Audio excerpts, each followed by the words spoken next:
Bombay media ఇంటరాక్షన్కి వెళ్ళేటప్పుడు వాళ్ళకి ఏం చూపించాలి, ఆల్రెడీ యూట్యూబ్లో ఉన్న కాంటెంట్ చూపిస్తే వాళ్ళకి ఏం ఎగ్జైట్మెంట్ ఉంటుందని ఫస్ట్ టైం అక్కడ కూడా శంకర్ గారిని నేను చాలా ఒప్పించి, లేదు సార్ నాకు ఒక సాంగ్ కావాలి, నేను అక్కడ చూపించినప్పుడు బిగ్ స్క్రీన్ మీద ఒక అప్లాజ్ వస్తుంది, మీరు నమ్మండి అని జరగండి జరగండి సాంగ్ని తీసుకెళ్ళి వాళ్ళకి చూపించడం జరిగింది. అప్పుడు బిగ్ స్క్రీన్ మీద చూస్తే వాళ్ళ రియాక్షన్స్ అదే థియేటర్లో రేపు రాబోతున్న రియాక్షన్స్ అని గట్టిగా నమ్మం.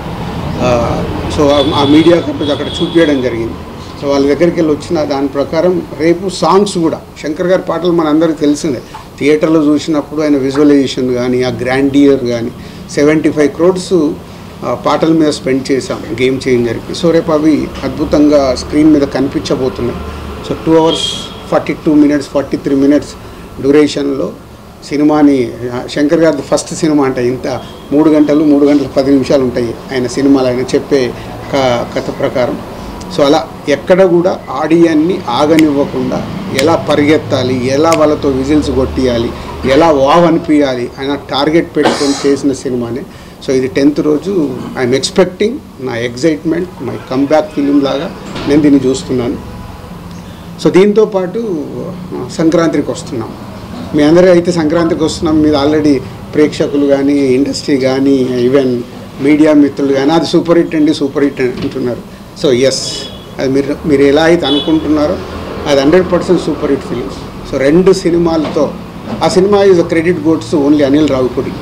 ఆ కథ చెప్పినప్పటి నుంచి ఆయననే అన్ని రకాలుగా మీదేసుకొని, లేదు ఈ సినిమా రాజుగారికి, ఇప్పుడు నేను అన్నాను కదా, అంటే అనిల్తో నాకు జరిగిన సంభాషణ, ఎందుకు అనిల్ రిజల్ట్ దగ్గర ఏదో కారణం వాళ్ళ పోతున్నాను, అది పోకూడదు అంటే ఆయన కూడా దాన్ని ఓన్ చేసుకొని, లేదు సార్ ఈ సినిమా మళ్ళీ F2 లాగా మన బ్యానర్లో ఇది సూపర్ డూపర్ హిట్ కొట్టాల్సిందని కథ చెప్పినప్పటి నుంచి అదే సంకల్పంతో చేసి మొన్నే చూపించాడు నాకు సినిమా.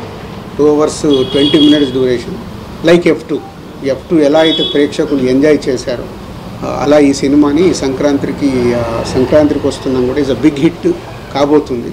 సో 2 సినిమాలతో కంబ్యాక్లో వస్తున్న ఎనర్జీతో ఉన్నాను. ఇంకా వారం రోజుల్లో నేను అనుకున్నట్టు ఆ రిజల్ట్స్ వస్తాయి.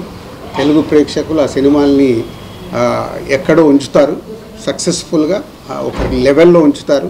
మళ్ళీ సంక్రాంతికి దిల్ రాజు కంబ్యాక్ అని మీడియా మిత్రులు స్టేట్మెంట్లు రాస్తారు, అంత కాన్ఫిడెంట్గా ఉన్నాను. సో ఈ కంబ్యాక్తో పాటు ఈ సక్సెస్లతో పాటు నెక్స్ట్ చేయబోయేది చాలా జాగ్రత్తగా ఒరిజినల్ దిల్ రాజు ఎలా సినిమాల గురించి కష్టపడేవాడో, తక్కువ సినిమాలు చేసినా నా ఫోకస్ అలా పెట్టి సినిమాలు తీయాలనే సంకల్పంతో ఉన్నాను.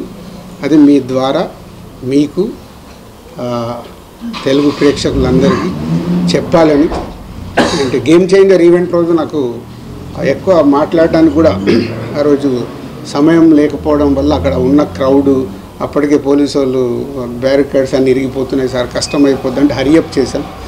అండ్ ఆ ఈవెంట్ అంత పెద్ద సక్సెస్ చేయడానికి ఆ పోలీసు యంత్రాంగం కూడా ఎక్కడ చిన్న ఇన్సిడెంట్ జరగకుండా